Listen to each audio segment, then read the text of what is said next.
Mother India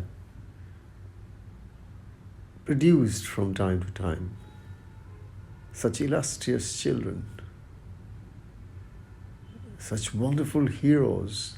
Whether it is Netaji, Subhash, Bose, or Sri Aurobindo, or Sri Rabindranath Tagore, or C.R. Bose, or the great freedom fighters, one thing was common in all of them, and that was their deep-rooted spiritual practice and culture.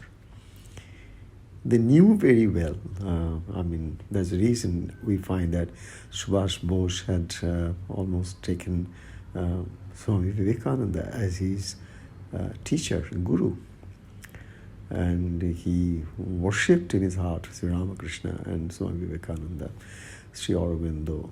And Sri Aurobindo again, we see that though he started as a great rebel and a freedom fighter, but he first attained to that high state.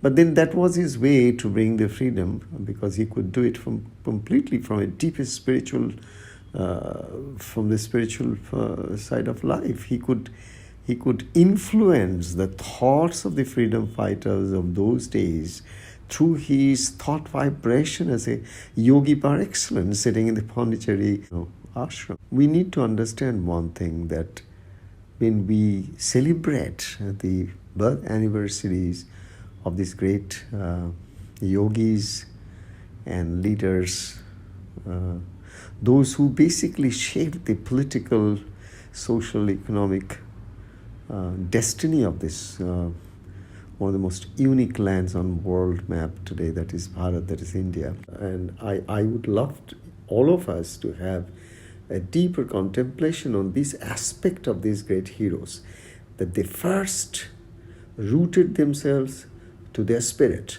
and then functioned, or they started working from the plane of their spiritual powers. And that's the reason their characters were like huge towers, that they were absolutely most powerful, because they had connected themselves to the inexhaustible powerhouse of our spiritual self. This is something which I would love each and every Indian citizen, each and every citizen in the world to realize, to be a good leader, that the people will always salute, the people will always adore and love. One must have a true connection to one's own inner true self, beyond the cluster of this trifling superficial mind. All of them had deep-rooted spiritual connection. So first they have gone deep into their inner power of their spirit, the soul, and not just the flickering mind. And from the soul they realize that the priority at that time was first to take the shackles from the body of the mother, that is Bharat Mata. So they had nothing in their life. They didn't even want to realize God. They wanted to realize the freedom of their own mother, whom they identified as the very Bharat Mata. For us, then on this day, what do we, on the 125th anniversary of this sage, at the same time leader, a political leader, what an ideal, what a character. Vis-a-vis, if you see the characters of the political leaders of today, you can just understand the difference between the two. And what makes anyone a true leader is the strength of character. That creates the presence, and that creates some deep vibrations for everybody to learn so much. We respect and love and adore Subhash Bose for one single reason. That's the depth of his commitment. He lived for only one purpose in life and did everything to make sure that he attains to that state. And so that kind of a single-pointed vision and single-pointed, commitment, that is what is needed in anyone in life to ultimately reach to a point of success. Success story comes out of that. In today's world, when we already have attained so-called freedom, we have not attained freedom, so-called freedom. Under that so-called freedom, if we at least try to not just follow the leaders of today, the political leaders, the economic leaders, the corporate leaders, because you have a vacuum, because you hardly see any ideal, you hardly see any icons there. Ratan Tata is almost really, these are very rare ones of Indian.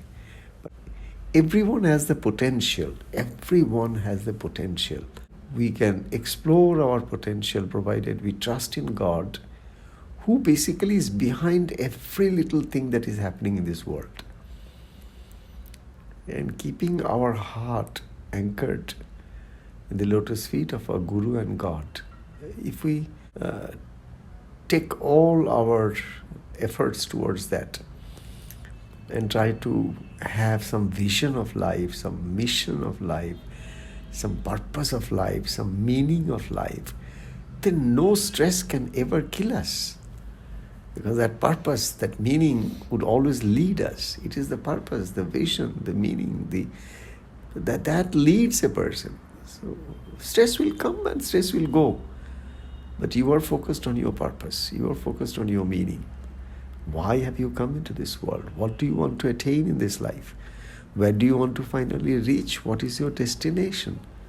And you create your destiny by living your life every day in true harmony with natural laws.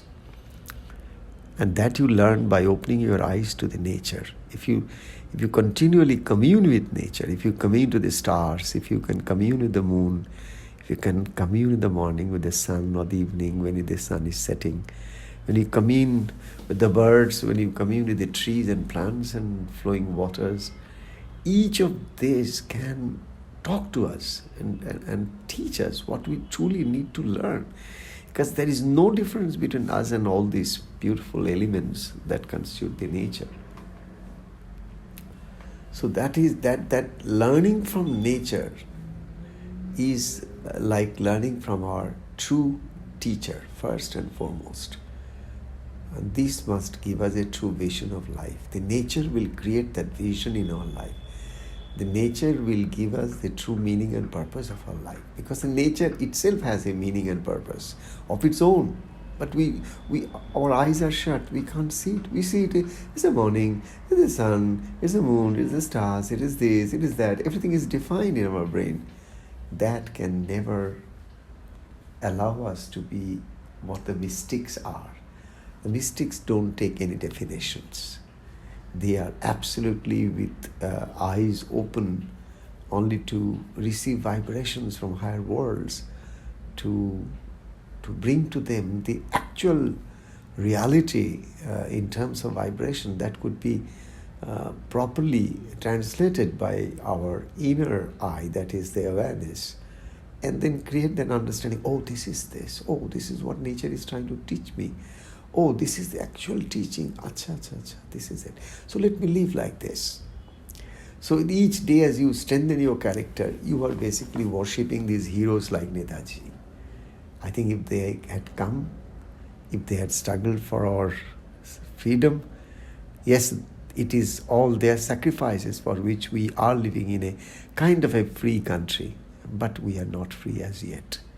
We have a long way to go to be truly free, so that every human, at least in this country at least, doesn't go to bed at night with hunger in the stomach.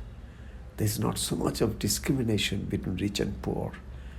There is not so much of injustice. There is so much of all kinds of corruption at every level of human life. So this is such a blemish on the entire purity and perfection of Bharat Mata. They tried to free the Mata out of the chains that were put by the foreigners. But what have we done in the last 75 years? We have scarred the body of the mother herself. And we should naturally, slowly try to learn from nature, learn our land is not just past. this moment also, it has so much to give to each one of us. If we only have the eyes to see, ears to hear, heart to unravel the mystery of this beautiful gift that this Bharat is, this Mother India is.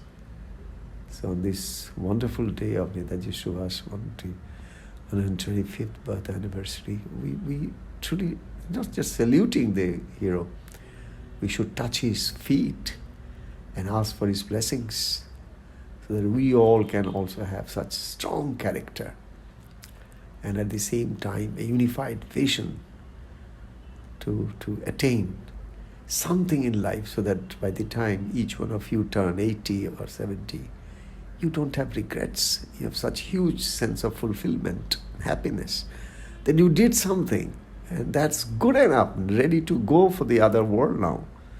But all through your life, you have struggled to reach a point where selflessness was, fearlessness was, and the freedom was your true destiny that you walked for every one of us. Jai Hind.